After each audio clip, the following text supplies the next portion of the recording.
Hi, everybody. My name is Greg Katz, and welcome to Tuesday's first half kickoff edition of WeAreSC.com's Inside the Trojans Huddle, where we tell it like it is. Friends, Inside the Trojans Huddle is a game-like panel discussion that is posted on Tuesdays and Thursdays on WeAreSC.com and features WeAreSC columnists, staff writers, and historians. We first start off with the pregame show where we introduce our panel members for this edition of Inside the Trojans Huddle, and then give you the latest USC Trojans football news. Now let's meet Tuesday's panelists. A WeAreSC columnist who writes WeAreSC.com's The Monday Morass, Yay or Nay, and Sunday Takeaways. In addition to his many other responsibilities of football and basketball practice reports, he also hosts his own podcast show entitled Locked On USC. Marc Kulkin, a former William Jewell College defensive back and WeAreSC columnist, who writes the popular WeAreSC.com column, Musings with Arledge, now has his own weekly WeAreSC.com video show, Musings with Arledge, and is a graduate of the USC Law School, Chris Arledge. The chairman and CEO of WeAreSC.com, a USC graduate and former Department of Justice supervisor and trial lawyer and general counsel for two large companies, Bruce Bagni. And a weekly WeAreSC columnist who writes Fridays, The Obvious and Not So Obvious, IMHO Sunday, and is an active member of the Football Writers Association of America. Your moderator and producer of Inside the Trojans Huddle, Greg Katz. Before we kick off this Tuesday's first half edition of Inside the Trojans Huddle, here is the latest USC football news. On Tuesday, the 10th ranked Trojans departed Los Angeles for Dallas in preparation for next Monday's 87th Cotton Bowl Classic against the number 15th ranked Tulane Green Wave in AT&T Stadium.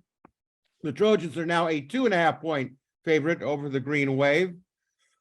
Excuse me. Still no official word regarding the starting status of Trojans Heisman Trophy winning quarterback Caleb Williams or his hamstring issue. Caleb insists he will be playing in the Cotton Bowl. If not, he will be relieved by redshirt freshman Miller Moss. Perhaps they both will actually play in the same game.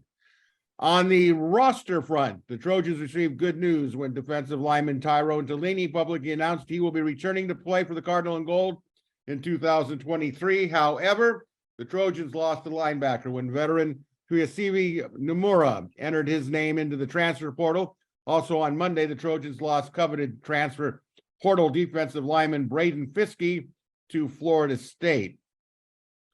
And the Trojans signed 19 high school players during last week's early December signing period. Of the 19 players signed, 10 will enroll for the spring semester. Those early incoming players include wide receiver Zachariah Branch, defensive back Maliki Crawford, linebacker Tackett Curtis, defensive lineman Sam Green, running back Quentin Joyner, wide receiver Makai Lemon, quarterback Malachi Nelson, offensive tackle Elijah Page, running back Marion Peterson, and defensive back Christian Pierce. The other 9 signees will join the Trojans in the fall. Friends, WeAreSC.com's Inside the Trojans Huddle greatly appreciates your viewer and listenership. We encourage those of you watching on sites like YouTube to click on the red subscriber button and the like button. That's greatly valued, and it is free. And as a courtesy reminder for those of you that are not currently a subscriber member of WeAreSC.com, right now for $10, you can access all the WeAreSC premium stories, analysis, and videos. The current new member deal gives you complete coverage throughout the season, the bowl games, recruiting, spring football, all the way up to next season's WeAreSC.com cycle, which ends on August 31st, 2023. Okay, panel, we kick off Tuesday's first half with the following. Panel, the early signing period was completed on Friday. What are your initial impressions of their class of 2023? Marc Kulkin, as usual, the leadoff hitter. What'd you think, Marc? I'm satisfied. I mean, how can you not be? I mean, look, the fact that they closed with 3 5-stars, obviously people were anticipating getting Mateo for 4, but you covered all your bases. You've got your quarterback of the future. You've got a couple of dynamic wide receivers, 5 offensive linemen, a few defensive ends, a linebacker that I think everybody agrees is going to have an immediate impact. And and save for the guys that, you missed out on, there's really not a whole lot to complain about since this was just the early signing period. The transfer portal's still open. You still have the February letter of intent day, and then you still have the final second transfer portal window once bowl games and spring camps are completed. So it's to be completed, I guess. Nothing's done yet, but I'm satisfied.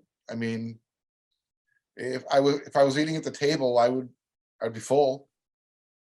Wow, no, that's quite a comparison. Chris, are you eating at the table? Are you full? Do you think this was a recruiting class? Well, what'd you think of it? Bottom line, at this point.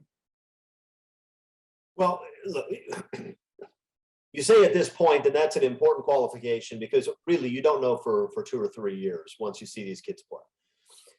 If you believe that some of these USC recruits are substantially underrated, and I think there's a reason to believe that about some of these guys. Elijah Hughes, I think, is underrated. Sam Green, Tackett Curtis is underrated, even though he's a pretty highly rated prospect. He's going to be a monster.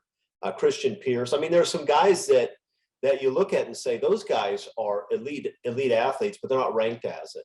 A lot of the offensive linemen fit in that camp, right? You have some 3 stars, maybe some guys who snuck into the 4-star category in some of these services, but they're not considered elite linemen.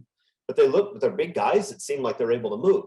So I think there's a chance that this is a really good class, and that there are a lot of guys that are underrated. That being said, I wouldn't want to make that bet very often. I mean, there are 5 stars that don't pan out and there are 3 stars that become NFL Hall of Famers. But for the most part, if it's a guy that everybody wants, there's a reason. And if it's a guy that a lot of the major programs aren't offering, there's usually a reason for that too. So I think on the whole, USC fans are probably slightly disappointed because I think everybody expected that Lincoln Riley was going to recruit the way Pete Carroll did, or the way Nick Saban has been. And this is not a Nick Saban or Pete Carroll class. And he missed out on a lot of the guys that I think we were excited about, especially the big-time offensive linemen. He missed out on those. He missed out on Mateo. I got to be honest, I don't know that I care about that. I care about missing out on those elite offensive linemen. Mateo is not a 5-star defensive lineman. He is not. He's a big guy and he's athletic and he makes about as many plays in high school as I did. I mean, it's just not, it doesn't make any sense to me that he's rated as highly as he is. And I don't think that's a major loss.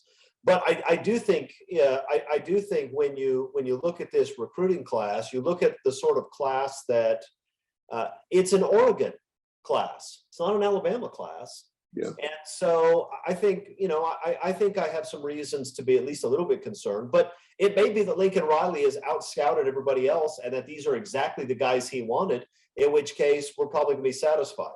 And the last thing I'd say is I'd like some numbers at linebacker. Linebacker is a position we haven't recruited very well for a number of years. The guy we got, Lincoln Riley says, is the best guy in the country. And I'll be honest, I think he's right. I mean, when you watch this kid play, returning kicks for touchdowns, playing quarterback, crushing people at linebacker, he's Matt Gruda good, except he's 6'2", 220 something. So he's significantly bigger, probably faster. That kid's great, but you need more than one linebacker.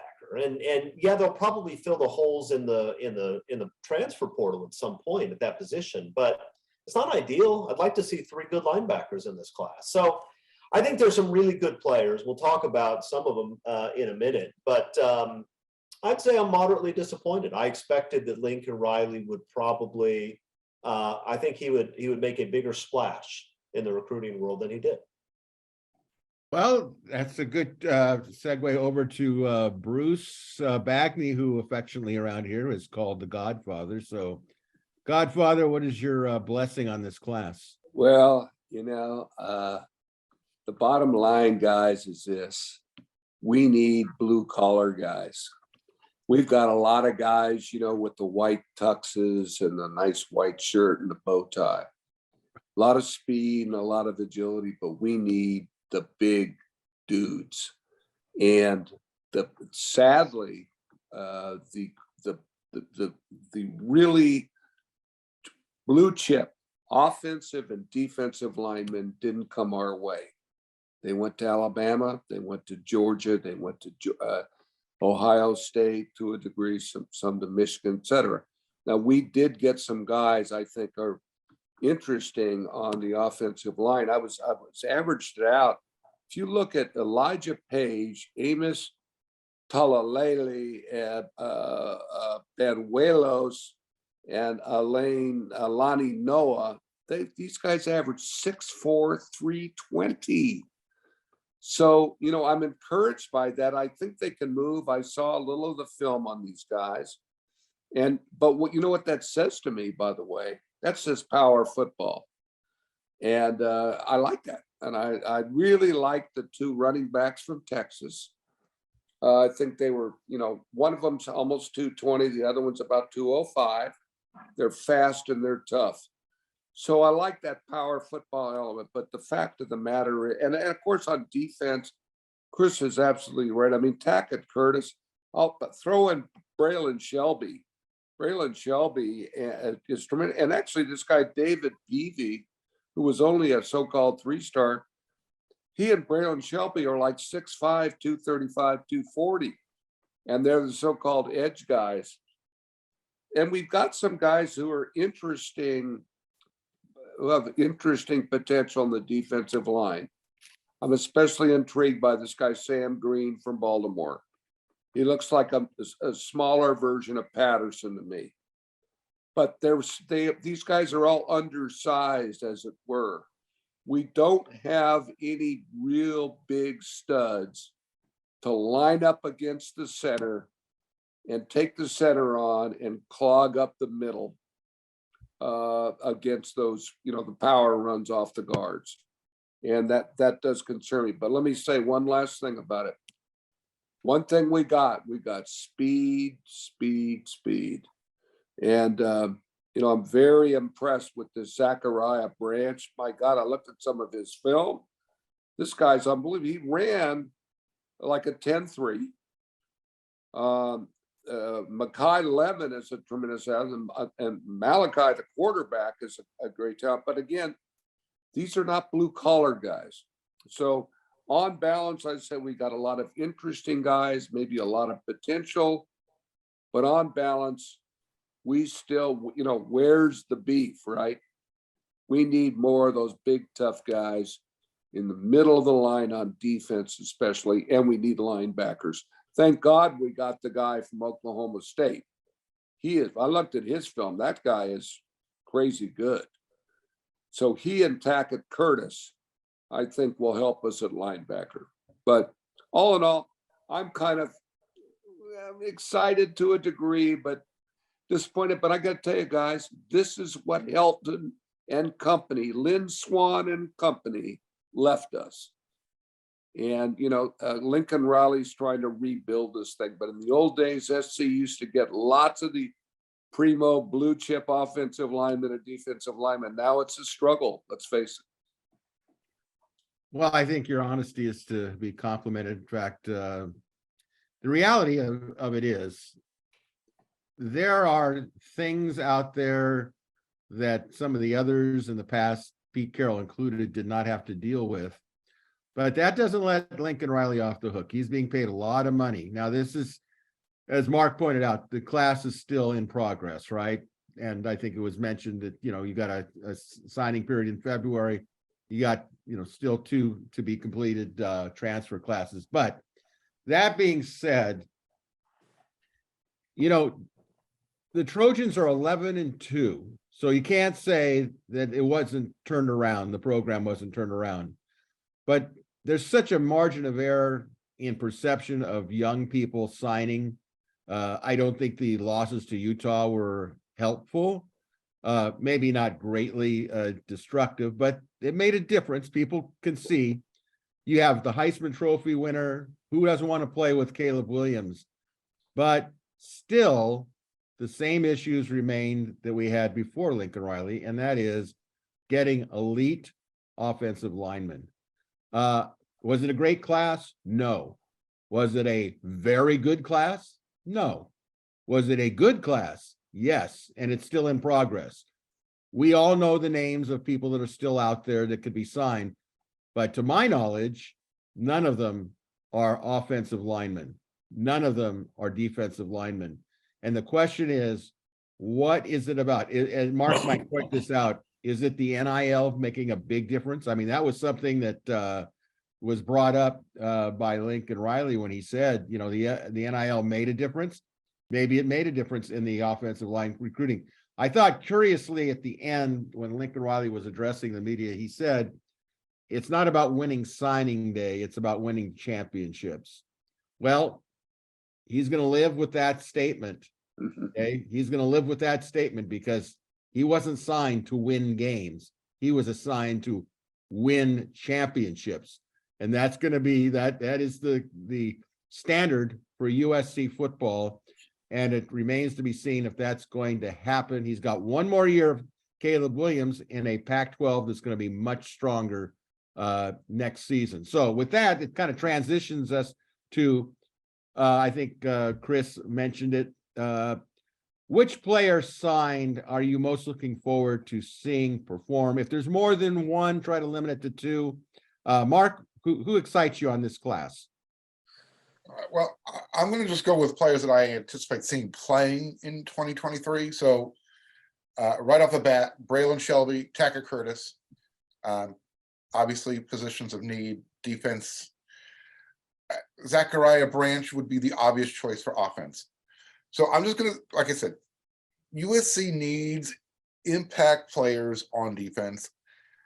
And if we use Lincoln Riley's words that, 10 years from now, we're going to look back and say that the 2022 roster was his, least talented, I guess is the way he wanted to put it, compared to what he's going to be recruiting for in the future. These are guys that are going to have to come in and, make their names known in year one. They have to. Chris, For me, what was really curious, and I know we're going to talk about later in the show, USC is struggling at the linebacker position. Yet you've got guys jumping the ship before the bowl game who could be playing in the bowl game, putting their stuff on film for the transfer portal, but they're leaving before the game. So again, for me, Tackett Curtis, Braylon Shelby, the question now becomes, is it a scheme thing? Why are players leaving that need to be playing right now? yeah, that's a great question, Mark. Is the perception that Lincoln Riley is an offensive coach and doesn't care for defense, or does that really matter? If you hire a defensive coordinator, that's his responsibility to go out and get players. And of course, Lincoln Riley's the closer, he's the head coach. But let me ask you, Chris, who fires you up, one or two players? Well, I'm going to start with Zachariah Branch. I don't think a lot of USC fans realize just how good this kid is going to be. It's great. He is going to be the best open field. He is going to be the best guy we've had with the ball in his hands in the open field since Reggie Bush. He's actually faster than Reggie. He's faster than Reggie. He's faster than Jordan Addison. He's faster than Adoree Jackson. He is spectacularly fast and quick. He can catch the ball. He can do everything. He's going to be incredible. And he's walking into a very crowded receiver room. I'm telling you right now, that kid is going to play. Yes. He's going to play because he is the kid from Arizona and Mario Williams are probably your top two guys on the team next year in the receiver room. And those guys are both very good. Zachariah Branch will push both of them. He's more talented than both of them. He's an unbelievable talent. So I'm looking forward to that. Look, Tackett Curtis. Tackett Curtis should have been a 5-star.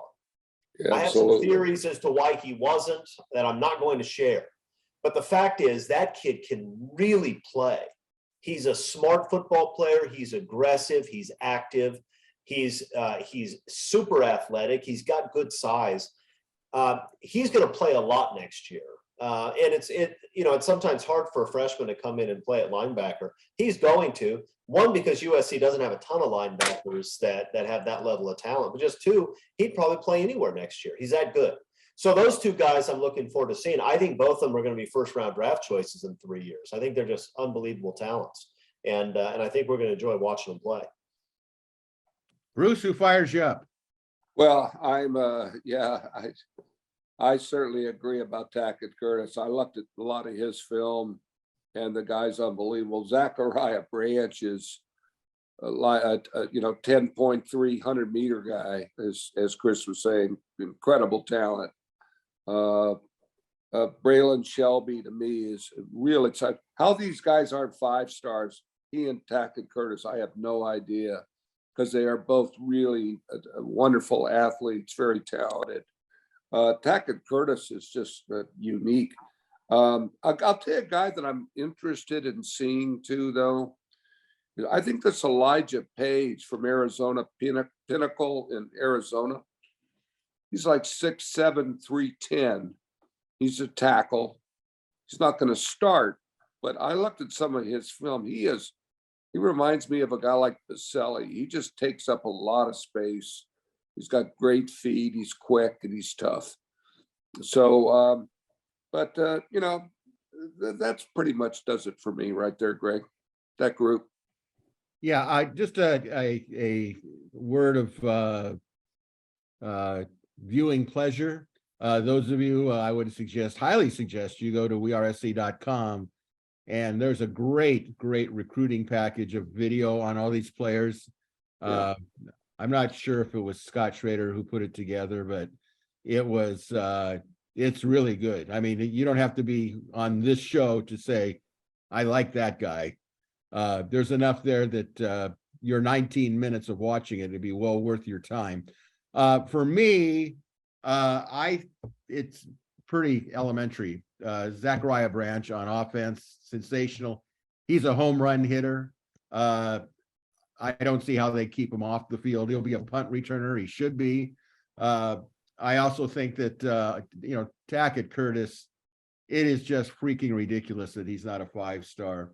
The bottom line is these star rankings are going to change when the all-star games in San Antonio and the Under Armour game are played, because a lot of the people that make these rankings are going to see these players pit against each other in practices.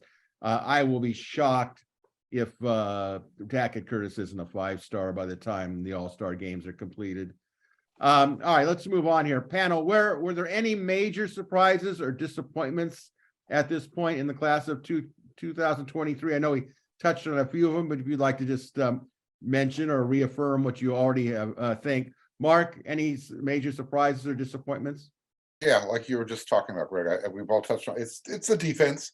It's the lack of and for right now, it's the transfer portal. Even those guys aren't showing much love to USC. So I guess for me, that's the disappointment. And the question is now, I don't think it's because Lincoln Riley doesn't appreciate defense. For me, is it NIL, or is it the scheme that USC is running on defense that is turning players elsewhere? It's got to be a pretty simplistic answer, because when you go from 4-8 to 11-2 and you have huge needs and immediate playing time, you would think that would be an easy decision for players to come. You've got a guy coaching the defensive line in Sean Nua, who has proven what he can do. Yet you've got players who are like Brandon Fiske deciding to go from Western Michigan to Florida State. Excellent point. To me, it's interesting that again, the question is, why are players not choosing USC? Chris, you got any idea on that? First of all, tell us who your any surprise or disappointment, and maybe you can answer why you think they're not doing it. They're not coming. Yeah, I think the major surprise is that USC is recruiting well, but they are not recruiting Georgia, Alabama well, and they're still losing recruiting battles to teams like Oregon and Utah. That's disappointing. I wouldn't expect that, frankly, at this point. Why is it happening? I don't know. I mean, look, NIL might be part of the answer. It's hard to know because there's no transparency. We have no idea what these kids are being offered by anybody. We just hear rumors. So that may be part of it. It may be that there are a lot of defensive players that are taking a wait and see approach still when it comes to Alex Grinch. And you know what? I get that. It's hard for me to imagine offensive players not wanting to play in Lincoln Riley's offense. He's proven himself to be probably the best offensive coach in the country, right? And so I don't think recruiting there's a problem. Alex Grinch still has a lot to prove. The defense was better this year, but it still wasn't any good. His defenses at Oklahoma weren't particularly good. And so if what Lincoln Riley is trying to sell high school kids and their parents and their coaches on is that Alex Grinch is an elite coordinator that can develop players, that can put them in the right spot to shine and get them to the NFL. If that's what he's trying to show, he doesn't yet have the evidence to support that. That defense got worse as the year went on. They couldn't tackle worth a damn at the end of the season. They couldn't. So I think Alex Grinch has a lot to prove, and apparently Alex Grinch is his guy, and he's going to roll with it. But if I'm a high school football player, I can understand a little bit of skepticism there. So is it NIL? Maybe, but I bet that's at least as much of it. I don't think they trust he's going to do what Georgia is going to do for them with their defensive stars. Bruce, what do you think? Who was any major surprises or disappointments? Well, the disappointments are, they all signed with Alabama and Georgia and Ohio State and those schools. Those are the disappointments to me, like Chris was saying. I mean, to me, it's the offensive and defensive lines. But it's also, the fact that Chris mentioned this, the fact that Oregon's out recruiting you. Are you shitting me? Pardon my language. Are you kidding me? It's all right. We're an adult show here. Yeah, okay. Or Utah. I mean, come on. Or UCLA, for God's sakes. Now, they really didn't, but still. We used to, that's the other thing that bothers me about the recruiting now, is we used to have a fence around Southern California. Now, all these schools are in there, including the SEC schools and the Big Ten schools. And of course, I blame Hilton and Swan and that whole crew for that. Allowing us to continue in a mediocre fashion for so many years. But yeah, I'm basically disappointed that we didn't attract the really tough big guys that you need to win a national championship. So I think it's going to be a while yet before we do. That's my disappointment. Well, I will say my major surprise is my disappointment that they're having difficulty. Lincoln Riley said that when he took 3 Oklahoma teams to the college football playoffs, the big reason that they didn't succeed beyond getting into the semifinals is that the talent discrepancy between the other 3 teams, or the teams he played, was beyond his teams. And I think there's one thing to keep in mind. The teams are who you recruited, Coach. Yeah, that's right. You recruited your players. Now, obviously, you did a good enough job to get in the college football playoffs. So kudos to you. But, this is like, you can go and get these players too. Maybe not as easy today as maybe it was when you were back in Soonerland. But the bottom line to it is, as they say, you are what you eat. Okay, your team is who you recruit. I don't blame Sean New. I think he's already proven that he's one of the elite defensive line coaches in the country. So this kind of goes back to what some of the others have said. So let's move on here. I think this is pretty much a done deal, this question. So just say yes or no. Panel, for his second recruiting class, and we should put in parenthesis, in progress at USC. Did Lincoln Riley and his staff meet your recruiting expectations, Mark? I don't use the word expectations often, so no. To your question, no. All right. Chris?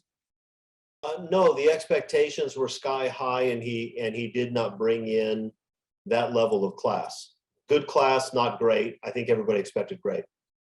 Bruce? No. And I will echo my colleagues here. I'll say good, but no, it didn't meet my expectations because it's not a balanced overall class, but it is in progress.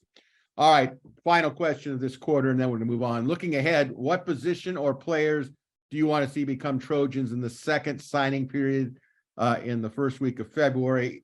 If you have a name, get it out there for us. Mark, anybody that we should be aware of that No you wanna names. see? No names, just let's fill in some blanks at defensive line and linebacker. Continue stocking it up. All right, Chris. I think Deuce Robinson's the big name that's still out there. I'm skeptical USC will get him, but you know, he's a pretty special athlete as at tight end, and a great tight end can be a matchup problem for a defense. So I'd like to see it, but I have a feeling that somebody else is going to open up their wallet for him. Bruce. Roderick Pleasant, 10.13 in 100 meters. He's an incredible talent, very fast, plays on the defensive side of the ball. Again, he would just add to our speed. I would like to see us still get him. I don't think the big dominating offensive linemen and defensive linemen are available anymore. So I'd go with Roderick Pleasant. Yeah, I think we've exhausted the at least in the high school level for this class, offensive linemen and probably defensive linemen. I think it's all pretty much a done deal. Pleasant, here's where I have a problem with Pleasant and Deuce Robinson.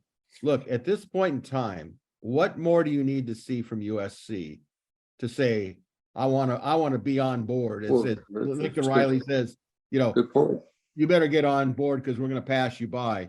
Well, what is it that you don't get on board?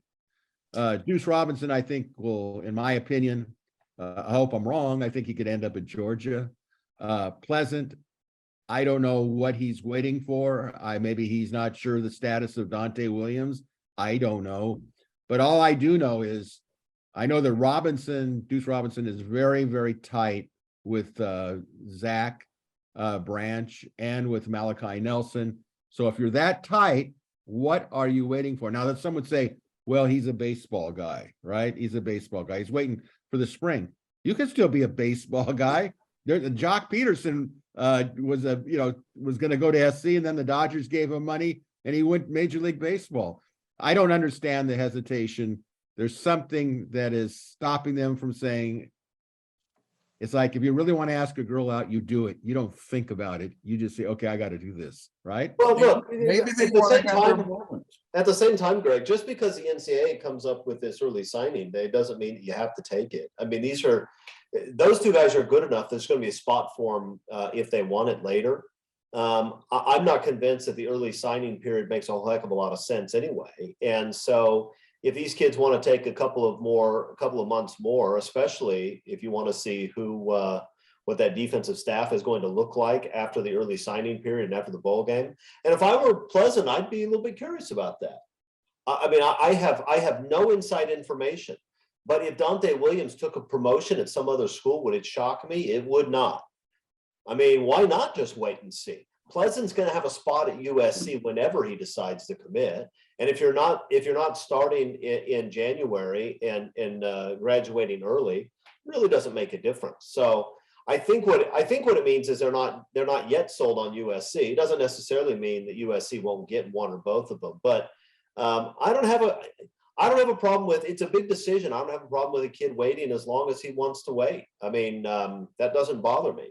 But you know, it'd be nice to get one or the other. It would have been really nice to have as Bruce has been harping on, to have an unblockable defensive tackle. But it is what it is. Well, I certainly see your point of view. To me, whatever the reason is, I would like to know the reason is, because if you're sold on something, you do it. If you're not sold on, what's the reason? So we may find out. We'll certainly find out in February because they're going to sign or they're not going to sign, one way or the other. So on that, let's transition to the second quarter. Panel, let's take an overall stay on the recruiting theme here, taking a look at the Pac-12's overall recruiting classes. Which school or schools do you think catches your eye and why? We'll start off with Bruce. Who caught your eye? Yeah, what catches my eye is Oregon, and I don't like to have my eye caught by Oregon, by the way, because I'm like Chris. I have no use for Oregon. But what bothered me about the Oregon recruits is they got some of these big, tough studs, defensive and offensive linemen. They got Mateo. I'm kind of where Chris is. I don't know about Mateo one way or the other. I'm more concerned about those interior guys, and they did pretty well that way. So they caught my attention, and I think part of his Lanning is a defensive coach. He comes from the SEC, and he's preaching that, and these guys are buying it. So we got to watch out for Oregon in the future. Although after next year, we don't need to worry about Oregon in terms of our conference so much. Yeah, and that's an excellent point. It's really 2 years down the line. What is SC going to be, and know who they're going to compete against? Ohio State, Michigan, Penn State. That's a topic for another time. Mark, what's your take on the Pac-12? What did you see? What caught your eye? Honestly, I don't really care. When you see the players that Oregon flipped at the last moment, you know why. And with the transfer portal, again, I don't care. I saw how many players left Oregon after this season, and the players that they're getting now, I know half of these guys are going to be transferring at some point into their tenure in Eugene. So, and before Bruce walked away, he said it. USC is moving on to the Big Ten. Who cares? USC doesn't play Oregon this year unless they play them in the, actually they do play them this year. They but play how them many? at Eugene. Yeah. How many of these players are they going to be playing against? Chris has said it. He doesn't think Mateo's any good. Or as good as his ranking, I guess is the best way of putting it. And I agree with Chris. I've made my opinion known that I don't think NIL was the only reason why Mateo chose Eugene over USC. So again, to be honest, I don't care. It really didn't catch my eye other than, oh, Oregon's flipping out, bags of money again. That's all. All right, Chris, your favorite subject, the Oregon Ducks. Look, What caught your eye, first of all? yeah, no, look, Oregon did, of course, because Oregon is the only Pac-12 class that really is on the same page as USC's. I'm not sure that Oregon had a great signing week after all, when you look at it. I mean, they flipped a quarterback, but that quarterback was their second choice because their first choice disappeared on them late. They flipped a Notre Dame safety who then flipped on them. So Oregon did okay, and I don't know that that's a huge surprise. Look, we said from the beginning, you look at that Oregon recruiting staff, it is stocked with guys who are great salesmen. That's what they were. Absolutely. Lanning's entire strategy when hiring assistant coaches was to go out and get guys who are A+ recruiters. So it's not a huge surprise that he landed a decent class. Now, I think those kids are going to be a little bit disappointed because by the time most of them, by the time they're starters in 3 years, Oregon is going to be in a conference that is a far cry from the SEC and the Big Ten.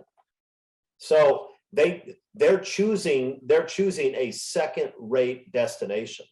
But I guess if you're a good salesman, you can talk people into buying a questionable product, and that's what they did. The rest of the Pac-12 is pretty mediocre as usual.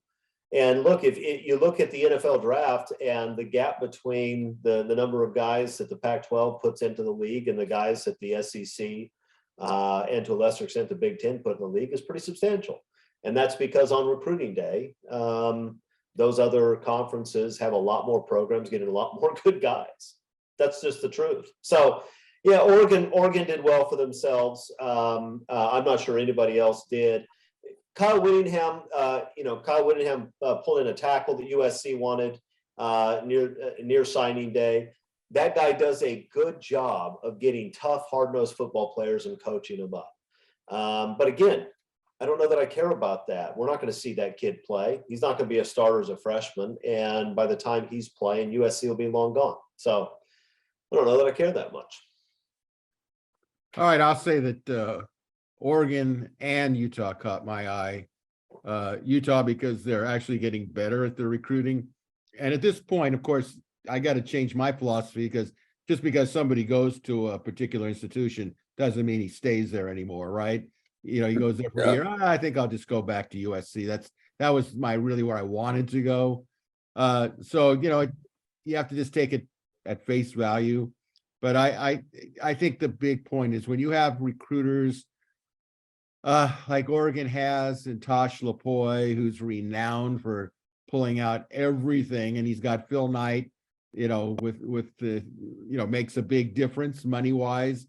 I mean, they'll go for it. They'll match you dollar sign for dollar sign and then some.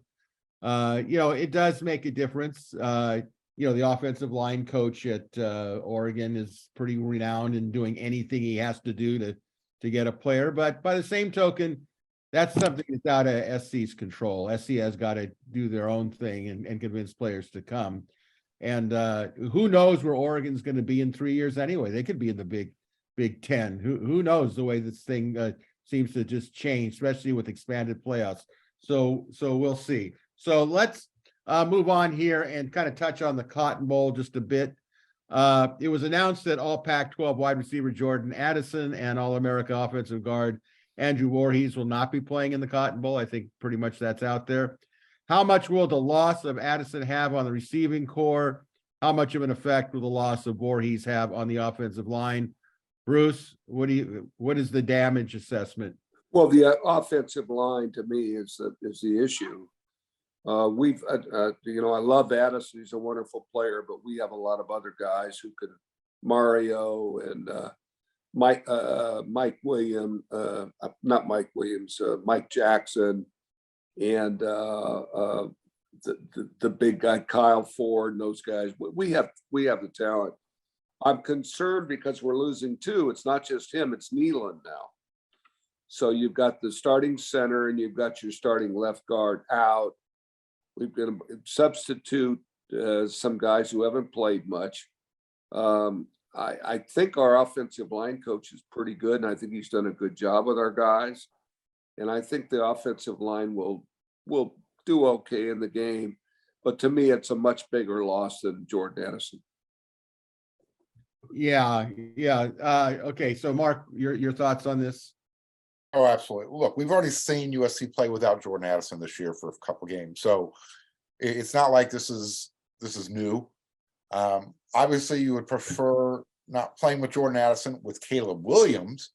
It lessens the blow a little bit, but USC is loaded at the wide receiver room. Plenty of guys willing to step up with the opportunity there.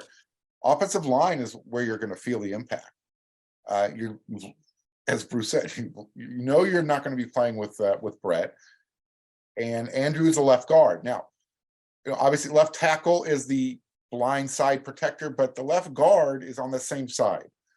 So you are now down your center, your starting left guard, and we're not exactly sure what the offensive line will look like when they come out to play in the Cotton Bowl, but it's going to look different.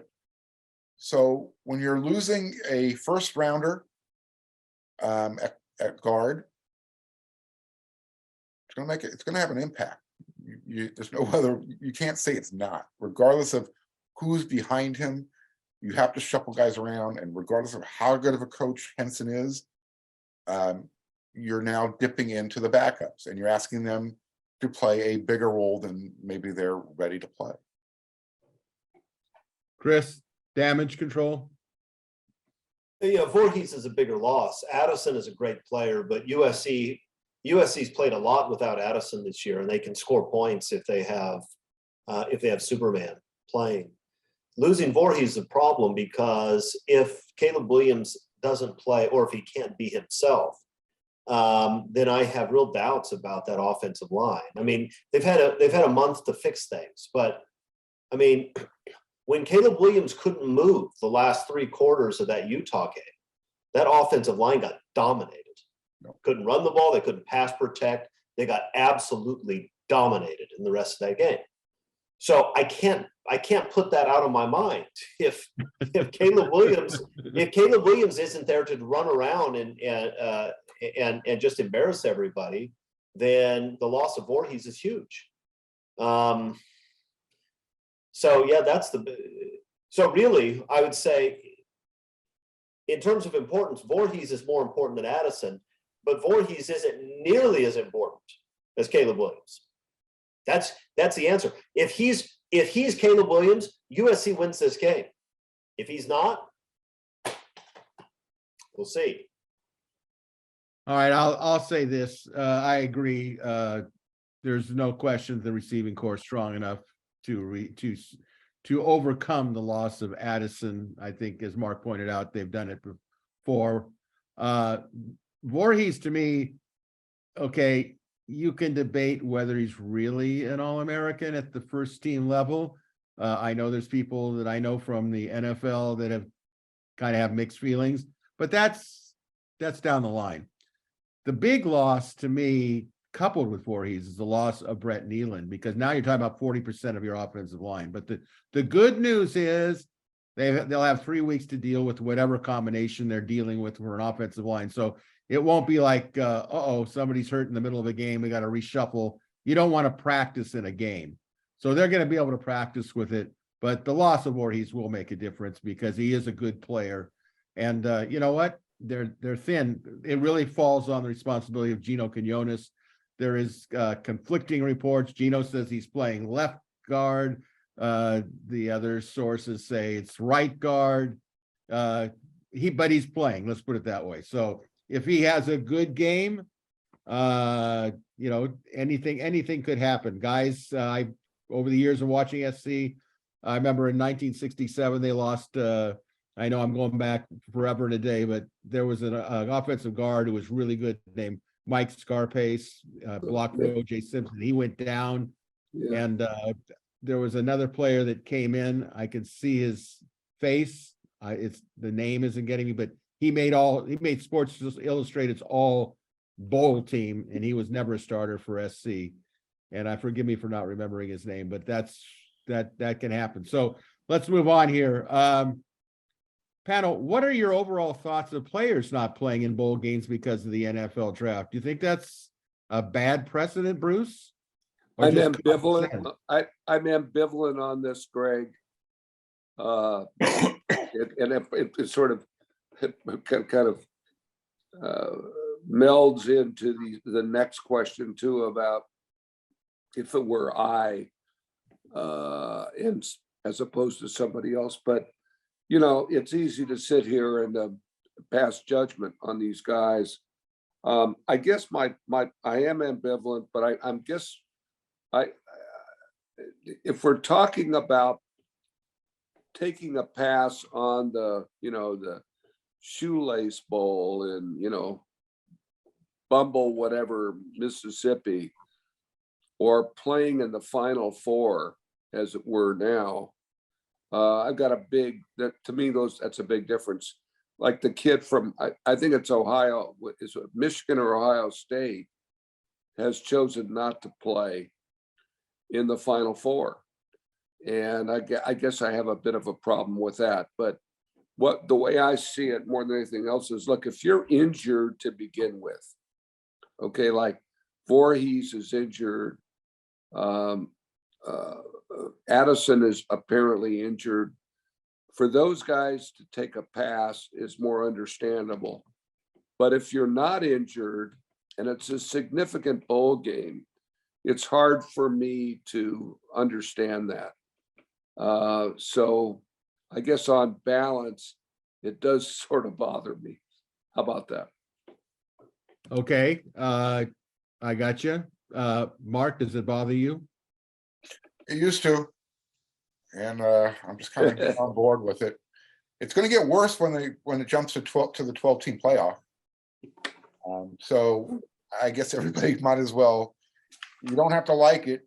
You might as well accept it, because that's the direction that it's going. And if we're using just Jordan Addison and Andrew Voorhees as the examples, look, if you're a first round draft choice, what's the point of playing in the Cotton Bowl?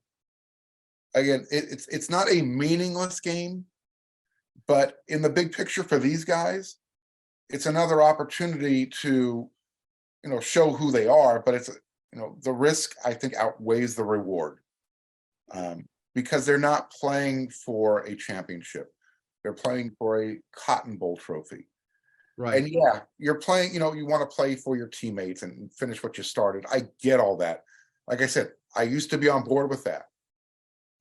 But the way the game's changing, and I brought it up earlier in the show, you've got guys jumping in the transfer portal who know they would have playing time in this bowl game that don't care.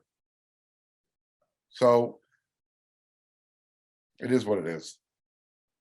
Chris, is what it is, or is there more to it?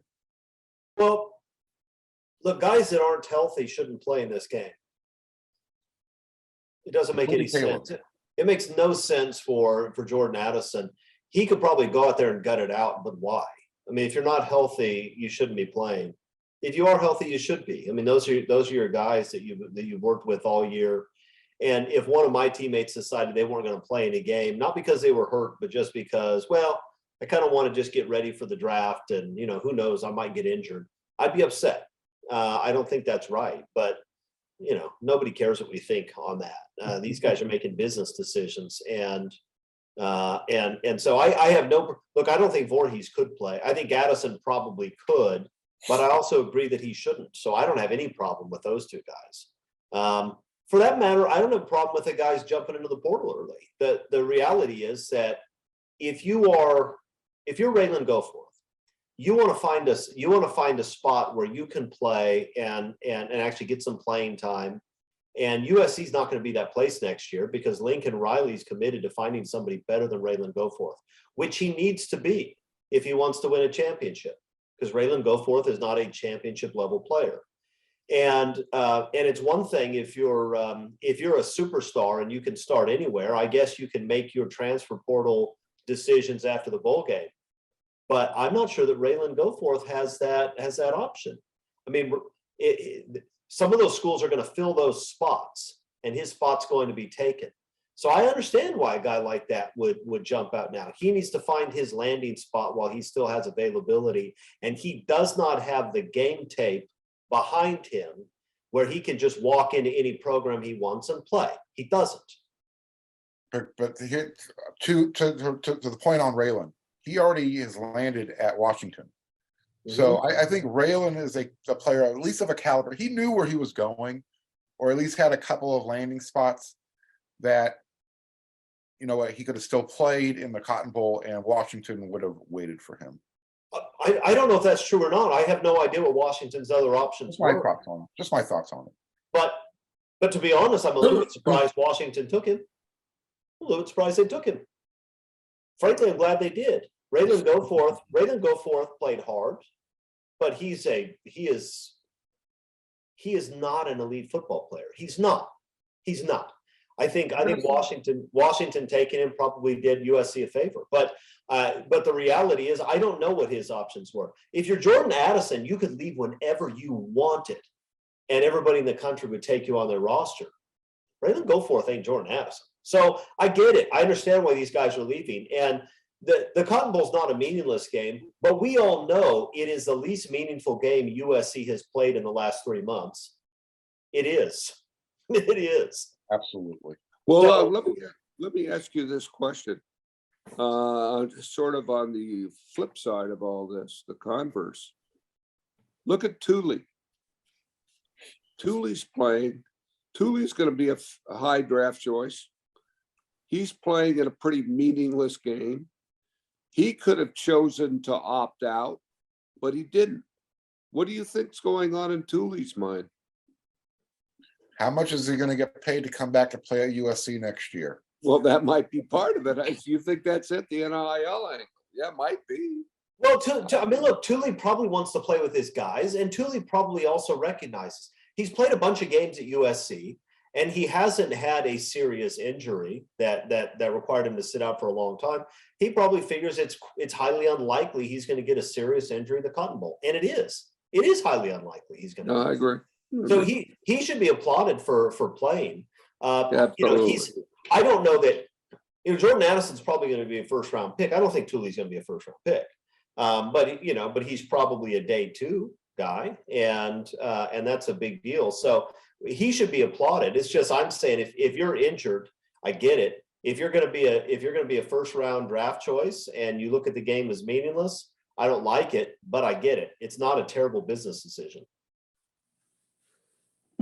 All right, well, I tell you what, it is definitely an issue one way or the other between team pride, call it what you want, and pursuit of a goal. We know the goals on these guys are to go to the NFL, and as soon as they can get there, they don't want to be damaged goods. They don't want to take a chance. So it's an interesting thing, which we'll transition to the last question here. No long dissertations, guys. If you were in the position of Jordan Addison or an Andrew Voorhees, would you play in a bowl game that had no national championship implications? Bruce, yes or no? Probably not. Okay, Mark? I'd make a cameo appearance. Chris? If I'm not healthy, I'm not playing.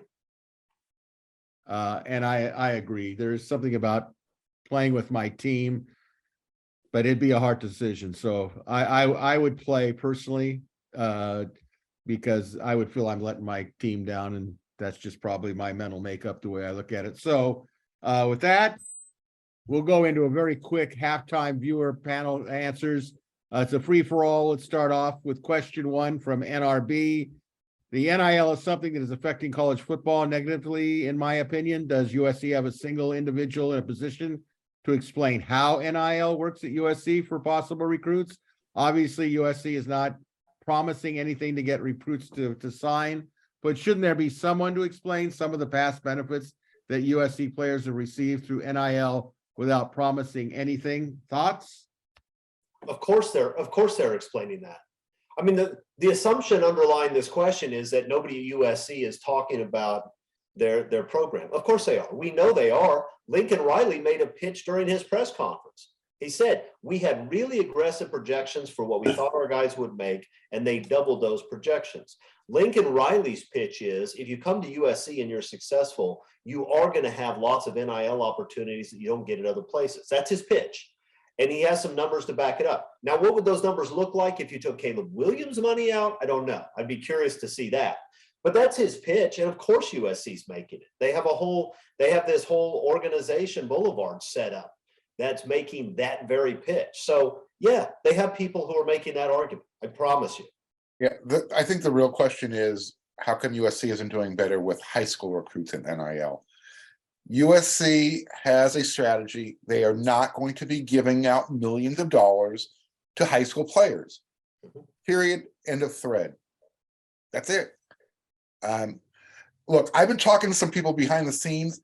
There's some big time dollars being thrown around right now to keep players in college. I mean, look at the quarterbacks that are coming back in the Pac-12 next year alone. Cam Rising hasn't made it official. He's doing a number at Utah. They're going to jump on it. So unless something changes, Cam Rising is coming back to Utah next year. That's something. College football is competing with the NFL now at that level. The money's huge. So imagine what Caleb Williams is actually worth. If you've got high school players saying, well, I got to have X amount of millions to come play for you for a few years. Yeah, and look, keep in mind, Lincoln Riley made another argument in his press conference. It's really important. He said there are a lot of programs that get fixated on one guy. They're not fixated on the locker room. And look, it's one thing for Caleb Williams to make a bunch of money because Beats and other corporations say that guy's worth money. Let's give him some. I think his teammates understand that. It's another thing if you're a junior at USC and a part-time starter, and they give a high school kid at your position a few $1 million to sign on the dotted line, and then he comes in and he's a freshman. He's not playing particularly well. He's not getting a lot of time. Is that going to cause dissension in the locker room? You bet it is. Absolutely, it is. I mean, Because that's the coaching staff directing money towards other guys on the team, and so I get why Lincoln Riley doesn't want to do that. The problem is he is going to lose out on a lot of elite prospects because USC is not willing to do it. And maybe he can make up for it in the transfer portal. Maybe he can make up for it because this loophole will be closed at some point by an enforceable rule. But until it is, the top 20 players in the country, probably 15 of those guys are going to take money to play somewhere else. And there are only a handful of them, like Malachi Nelson, who's smart enough to understand that the most important thing is getting picked in the top 5 of the NFL draft in 3 years. It is not whether he gets $1.5 million or $200,000 at USC when he's a sophomore, right? He's smart enough to realize that. But that's because Malachi Nelson knows that if he starts at USC with Lincoln Riley, he's probably going to be a star. But most guys don't know that. You're an offensive lineman going to college. You don't know that you're going to be a star or that people are going to know your name or that Beats wants to sign a multi-million-dollar deal with you. It's not crazy for those guys to say, I'll take my bag of money. I'm going to help my family now. I don't know if I ever will be able to in the future. I don't know that. So Lincoln Riley, I understand his position. It's not unreasonable. It just means that USC is going to lose out on elite prospects that in another day and age, they probably would have signed. That's what it means. All right, let's move on here to some very quick questions from Romy in Huntington Beach, California. Does Tulane have any sit-outs? In other words, like a Addison or Voorhees that won't play in the Cotton Bowl? We kind of tried to find this out before we started taping the show. What did we find out, guys? This was Bruce's question. Huh? What I don't know. This is the one where we actually looked it up. Tulane's got a few players on offense, but I think Bruce made the point off camera was that, Tulane doesn't really have the quality of players that are worth sitting out this game. So no. Who cares? Right. If they have guys sitting now, we don't know that. It's not in the media. I looked. I didn't find anything. So I'm not sure. All right, let's move on to the next question. This is from Crown of the Valley. I have a Big Ten question. Does our soon-to-be new conference have a restriction on how many players can travel for a conference game like the Pac-12 has? Answer? I reached out to somebody in the Big Ten, big conference. They said 74 is the travel squad. What is the Pac-12 number? I think they jumped it up to 70 a few years ago. It used to be 65. Well, that's something we will find out in the future, in 2024. Question 4 from Boulder to Birmingham and Santa Clarita. As of now, we have 6 players committed through the transfer portal. Do any of you know many players we plan on signing this way? Thanks. Merry Christmas. Answer? A real sad note here is that Brandon Fisk, the guy that I was counting on, 6'5", 300-pound defensive lineman who was actually playing the edge for Western Michigan, has since signed with Florida State.